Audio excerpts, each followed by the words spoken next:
Hello friends, we are going to study about multiplexing and its types. Multiplexer is a device that combines several signals into a signal composite as single. A demultiplexer is a device that performs the inverse operation. Typical applications of multiplexing are telemetry, telephony and satellite communication. Now what is the need of multiplexing? In applications like telephone, large number of users are involved. It is not possible practically to lay the separate wires for each of the subscriber to all other subscribers. Very expensive and practically impossible. By using the principle of multiplexing, we can use a communication channel such as coaxial cable or optical fiber cables to carry telephone signals from number of subscribers. As shown in the figure, no multiplexing requires a number of subscribers having the separate wires or pair of wires, but in multiplexing, a single communication channel serves the purpose.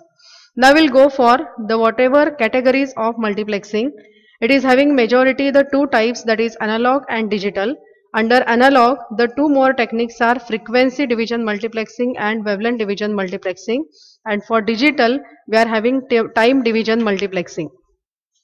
Now as the graph shows here, the frequency division multiplexing is nothing but the frequency allocation of each of the channel. Say for example 1 to 5 kilohertz for one device, 7 to 12 kilohertz for second device and so on. That means each of the frequency band is reserved for that particular device. As the frequency spectrum shows here, each of the frequency bands are combined after the frequency division multiplexing. So that is the frequency response of the FDM channel. Now for FDM signals generated by each of the device modulate the different carrier signals. These modulated signals are combined into a single composite signal. In short, we can say that FDM is the analog multiplexing technique. So how the FDM transmitter works, we have to see according to this block diagram.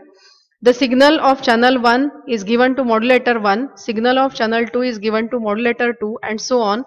That means number of signals we can have under this multiplexing device that will be added by the linear mixer and it is sent on the common communication channel.